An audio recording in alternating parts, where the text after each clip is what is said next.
Praise Lord. നിങ്ങളെ എല്ലാവരെയും blessed മോർണിംഗിലേക്ക് യേശുക്രിസ്തുവിന്റെ നാമത്തിൽ സ്വാഗതം ചെയ്യുന്നു. പരിശുദ്ധാത്മാവേ എന്നിൽ നിറയണമേ, നിന്നഭിഷേകം പകരണമേ, തിരുഹിതം എന്നെ നിറവേറുവാൻ ആത്മാവിൻ ശക്തി എന്നെ ചൊരിയണമേ, തിരുഹിതം എന്നെ നിറവേറുവാൻ ആത്മാവിൻ ശക്തി എന്നെ ചൊരിയണമേ. മുട്ടോളം പോരാ ശക്തി, അരയോളം പോരാ ശക്തി, മുട്ടോളം പോരാ ശക്തി, അരയോളം പോരാ ശക്തി, നിന്നിട്ടല്ലാതെ കടപ്പൻ വയ്യാത്ത അത്യന്ത ശക്തി എന്നിൽ ഒഴുകിടട്ടെ.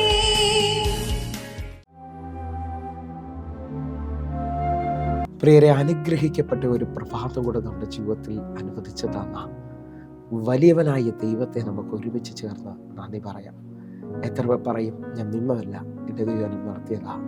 ഒന്നുകൂടെ പറഞ്ഞു കഴിഞ്ഞാൽ 2025 ജൂൺ മാസം 28 വരെയും എന്നെയും എൻ്റെ കുടുംബത്തെയും കണ്ണിലെ കൃഷ്ണമണി പോലെ സൂക്ഷിക്കുകയും വിടുവിക്കുകയും ചെയ്ത വലിയവനായ ദൈവത്തിന് നന്ദി പറഞ്ഞുകൊണ്ട് ഈ പ്രഭാത ചിന്തയിലേക്ക് നമുക്ക് ഒരുമിച്ച് അടുത്തു വരാം. നമ്മെ വേരുകെട്ടി സൂക്ഷിക്കുന്ന ദൈവം. പ്രിയരെ, പ്രാരംഭവാക്യത്തിലേക്ക്, ഇയ്യോബിന്റെ പുസ്തകം 1-ാം അധ്യായം അതിൻ്റെ 9-10 വാക്യങ്ങളിലേക്ക്. അതിന് സാത്താൻ യഹോവയോട്, വെറുതെയോ ഇയ്യോബ് ദൈവഭക്തനായിരിക്കുന്നത്? 10-ാമത്തെ വാക്യം, നീ അവനും അവന്റെ വീടിനും അവനുള്ള സകലത്തിനും വേലി കെട്ടിയിട്ടില്ലയോ? നീ അവന്റെ പ്രവൃത്തിയെ അനുഗ്രഹിച്ചിരിക്കുന്നു, അവന്റെ മൃഗസമ്പത്ത് ദേശത്തിൽ പെരുകിയിരിക്കുന്നു. പ്രിയരെ, ഈ പ്രഭാതത്തിൽ ദൈവം നമ്മോട് ഇടപെട്ട അനുഗ്രഹിക്കപ്പെട്ട ദൈവത്തിൻ്റെ വചനത്തിനായി നമുക്ക് ഒരുമിച്ച് ചേർന്ന് ദൈവത്തിന് നന്ദി പറയാം. ഈ പ്രഭാതത്തിൽ നാം ചിന്തിക്കുന്നത് നമ്മെ വേലുകെട്ടി സൂക്ഷിക്കുന്ന ദൈവത്തെക്കുറിച്ചാണ്. ഈ പ്രഭാതത്തിൽ എന്നെ കേൾക്കുന്നവർ പലരും ചിന്തിക്കുന്നുണ്ടാകാം, ജീവിതത്തിനകത്ത് ഓരോ ദിവസവും ഓരോ പ്രതിസന്ധികളിലൂടെയാണ് കടന്നു പോകുന്നത്. ഒന്നിൽ ചില രോഗങ്ങളാൽ അല്ലെങ്കിൽ കളിപ്പിക്കപ്പെട്ടു പോകുന്ന അനുഭവങ്ങൾ, ചില വാക്കുകൾ കൊണ്ട് നമ്മെ പലരും മുറിക്കുന്ന അനുഭവങ്ങൾ, അല്ലെങ്കിൽ മുമ്പോട്ട് പോകാൻ കഴിയാത്ത അനുഭവങ്ങൾ, ജോലിയിൽ പ്രശ്നം, അല്ലെങ്കിൽ വീട്ടിനകത്ത് അസമാധാനം പോലെ, തൊടുന്ന എല്ലാത്തിനകത്തും പരാജയം പോലെ അനവധി പ്രശ്നങ്ങളിൽ ശ്രദ്ധിക്കുന്നവർ ഈ പ്രഭാതത്തിൽ തിരിച്ചറിയുക, ശത്രുവിന് നമ്മുടെ വെളിയിൽ വരുന്ന അവകാശത്തിൽ നിന്ന് നമ്മെ വേലുകെട്ടി സൂക്ഷിക്കുന്ന ഒരു ദൈവമുണ്ട്. വിശ്വസിക്കാൻ പറ്റുമെങ്കിൽ ഇതാ സങ്കീർത്തനക്കാരൻ പറയണം, അവൻ നിന്റെ കാൽ വഴുതുവാൻ സമ്മതിക്കുകയില്ല, നിന്നെ കാക്കുന്നവൻ മയങ്ങുകയുമില്ല. എന്നെ കേൾക്കുന്നവരെ, നമ്മുടെ ദൈവത്തിന്റെ ഏറ്റവും വലിയ പ്രത്യേകത, അവനിൽ ആശ്രയിക്കുന്നവനെ അവൻ കൈവിടത്തില്ല, അവനെ കൺമണി പോലെ സൂക്ഷിക്കുന്നവനെയാണ് ഞാൻ നിങ്ങൾ തിരിച്ചറിയുന്നത്. എങ്കിൽ ഈ പ്രഭാതത്തിൽ ഒന്നുകൊണ്ടൊന്ന് ശ്രദ്ധിച്ചോ, ഇയ്യോബിനെ കുറിച്ച് സാത്താൻ പറയുകയാണ്, അവൻ വെറുതെയാണോ ദൈവഭക്തനായിരിക്കുന്നത്? നീ അവനും അവൻ്റെ വീട്ടിലും അവനുള്ള സകലത്തിനും വേലുകെട്ടി അവനെ സൂക്ഷിച്ചിരിക്കുകയാണ്, അവൻ്റെ മൃഗസമ്പത്ത് ദേശത്തിൽ പെരുകിയിരിക്കുകയാണ്. എന്നെ കേൾക്കുന്നവരെ, ഇയ്യോബിന് മാത്രമല്ല ദൈവം പ്രൊട്ടക്ഷൻ കൊടുത്തിരുന്നത്, ഇയ്യോബിനും ഇയ്യോബിൻ്റെ വീട്ടിനും ഇയ്യോബിനുള്ള സകലത്തിൻ്റെ വെളിയിലും ഒരു വേലി വിളപ്പ്. ഈ പ്രഭാതത്തിൽ എന്നെ കേൾക്കുന്നവരെ, നമ്മുടെ ജീവിതത്തിനകത്തൊരു ചെറിയ പ്രശ്നം മതി നമ്മൾ അസ്വസ്ഥരാകുവാനായിട്ട്. ഓരോ ദിവസവും ഒന്നിലല്ലെങ്കിൽ മറ്റൊന്നിനകത്ത് നിങ്ങളും അസ്വസ്ഥരാകുമ്പോൾ നമ്മുടെ വേഗത കുറയുകയും നമ്മുടെ നന്മകൾ കുറയുകയും നമ്മുടെ നന്മകൾ തടസ്സപ്പെടുകയും നമ്മുടെ ജീവിതത്തിനകത്ത് നമ്മുടെ ആരോഗ്യം, നമ്മുടെ സന്തോഷം, ഇതെല്ലാം നഷ്ടപ്പെട്ടു പോകുന്നത് കാണാൻ പറ്റും. എന്നാൽ ഈ പ്രഭാതത്തിൽ ഒരു തീരുമാനത്തോടെ, കർത്താവേ, നിന്റെ വേലി വളപ്പിലേക്ക് എന്നെ സൂക്ഷിക്കണമേ. ഒന്നുകൂടെ പറഞ്ഞു കഴിഞ്ഞാൽ, സെക്കരിയ പ്രവാചകന്റെ പുസ്തകം 2-ാം അധ്യായം അതിൻ്റെ 5-ാമത്തെ വാക്യം നിങ്ങൾ ശ്രദ്ധിക്കണം. എന്നാൽ ഞാൻ അതിന് ചുറ്റും തീമതിലായിരിക്കും, ഞാൻ അതിൻ്റെ നടുവിൽ മഹത്വമായിരിക്കും എന്ന് യഹോവയുടെ അരുൾപ്പാട്. നിങ്ങൾ ശ്രദ്ധിക്കണമേ, നാം വായിച്ചു കേട്ട വാക്യത്തിനകത്ത് അതിന് ചുറ്റും ഞാൻ തീമതിലായിരിക്കും, അതിൻ്റെ നടുവിൽ മഹത്വമായിരിക്കും. നിങ്ങൾ വിശ്വസിക്കാൻ പറ്റുമെങ്കിൽ ഈ പ്രഭാതം മുതൽ നിങ്ങൾക്കുള്ള സകലത്തിനകത്തും ദൈവത്തിൻ്റെ തീമതിൽ വെളിപ്പെട്ട് വരാൻ പോകുകയാണ്. ആശ്രയിക്കാൻ പറ്റുന്നുണ്ട്, കർത്താവ്, ഈ വചനം എൻ്റെ വെളിപ്പെട്ട് വരണം.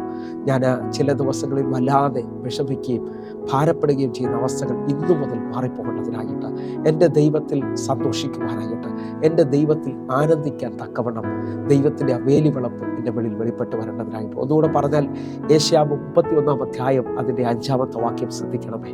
പക്ഷി ചുറ്റിപ്പറന്ന് കാക്കുന്നത് പോലെ സൈന്യങ്ങളുടെ യഹോവ യെരൂശലേമിനെ കാത്തുകൊള്ളും, അവൻ അതിനെ കാത്തുരക്ഷിക്കും, നശിപ്പിക്കാതെ അതിനെ പരിപാലിക്കും. എന്നെ കേൾക്കുന്നവരെ, ദൈവത്തിൻ്റെ ഏറ്റവും വലിയ പ്രത്യേകതയാണ് പക്ഷി ചുറ്റിപ്പറന്ന് കാക്കുന്നത് പോലെ ഇത് യെരൂശലേമിനെ കാക്കുന്ന ഒരു ദൈവത്തെ കാണാൻ കഴിയും. ഇന്നു മുതൽ ഞാൻ പാർക്കുന്ന സ്ഥലത്ത് അനർത്ഥങ്ങൾ വരാത്ത രീതിയിൽ പക്ഷി ചുറ്റിപ്പറന്ന് കാക്കുന്നത് പോലെ എൻ്റെ ദൈവം കാക്കാൻ പോകുകയാണ്. അതിനെ കാത്ത് രക്ഷിക്കുമെന്നും അതിനെ പരിപാലിക്കുമെന്നുള്ള വചനം ഞങ്ങൾ ഒരുമിച്ച് ഈ പ്രഭാതത്തിൽ സ്വീകരിക്കുകയാണ്. കർത്താവേ, ഞങ്ങളുടെ ജീവിതത്തിൽ ഇന്നു മുതൽ ഒരു ദൈവിക സമാധാനം നിലനിൽക്കേണ്ടതിനായിട്ട്, ദൈവിക സന്തോഷം നിലനിൽക്കേണ്ടതിനായിട്ട് എത്ര പേർ ആഗ്രഹിക്കുകയും പ്രാർത്ഥിക്കുകയും ചെയ്യുന്നുണ്ട്? പഴയ നിയമത്തിൽ നിങ്ങൾ നോക്കിയാൽ അറിയും, ഇസ്രായേൽ മക്കളുടെ പുറപ്പാടിന് മുമ്പായിട്ട് അവർ ഒരു ആട്ടിൻകുട്ടിയെ അറക്കുകയും അതിൻ്റെ രക്തമെടുത്ത് തങ്ങൾ പാർക്കുന്ന വീട്ടിൽ അടയാളമായി രക്തത്തിൻ്റെ അടയാളം തളിക്കപ്പെടുകയും ചെയ്യുന്നത് കാണാൻ കഴിയും. അന്ന് രാത്രിയിൽ ആ രക്തത്തിൻ്റെ അടയാളം സംഹാരകരിൽ നിന്ന് അവർ രക്ഷിക്കുന്നത് കാണാൻ പറ്റും. ഇത് പഴയ നിയമത്തിൻ്റെ തെളിവാണെങ്കിൽ പുതിയ നിയമത്തിലെ വിശ്വാസികൾ ഒരുമിച്ച് എൻ്റെ കൂടെ ചേർന്ന് പറയണം, യേശുവിൻ്റെ രക്തം എനിക്ക് കാവലാണ്, യേശുവിൻ്റെ രക്തം എന്നെ പ്രൊട്ടക്ട് ചെയ്യുന്നതാണ്, യേശുവിൻ്റെ രക്തത്തിന് വലിയ ശക്തിയുണ്ട്.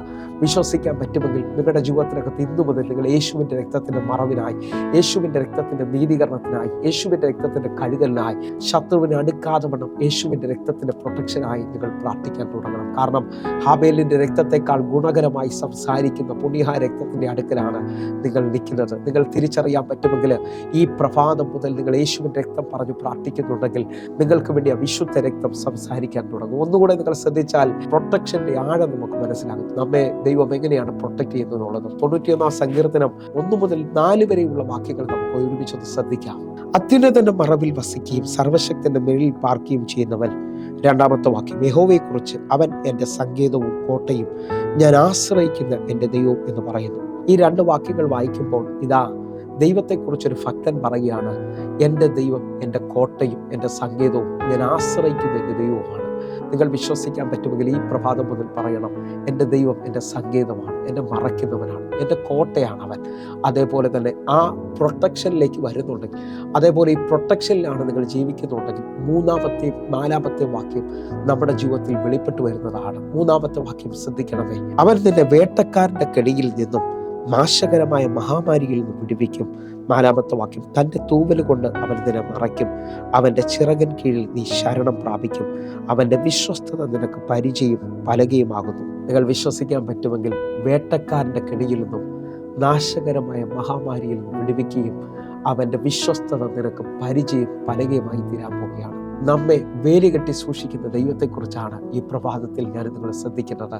ഒന്ന് കണ്ണുകൾ അടച്ച് വ്യക്തമായിട്ട് നമുക്കൊന്ന് പ്രാർത്ഥിക്കാം. കർത്താവേ, ഇന്നു മുതൽ അങ്ങയുടെ വിശ്വസ്തത എനിക്ക് പരിചയം പലകയുമായി വെളിപ്പെട്ട് വരേണ്ടതിനായി, അങ്ങയുടെ വിശ്വസ്തത എനിക്കൊന്ന് അനുഭവിക്കാൻ തക്കവണ്ണം എൻ്റെ മേളിലൊന്ന് വെളിപ്പെട്ട് വരേണ്ടതിനായിട്ട് ഒന്ന് കണ്ണുകളും അടക്കുകയും പ്രാർത്ഥിക്കുകയും ചെയ്യാൻ പറ്റുന്നുണ്ട്. ഒരുമിച്ചൊന്ന് പ്രാർത്ഥിച്ച് ഇപ്പോൾ തന്നെ ദൈവികമായ പ്രൊട്ടക്ഷൻ എൻ്റെ ജീവിതത്തിനകത്ത് നീണ്ടു നിൽക്കുന്ന സമാധാനത്തെയും സന്തോഷത്തെയും കൊണ്ടുവരാൻ പോവുകയാണ്.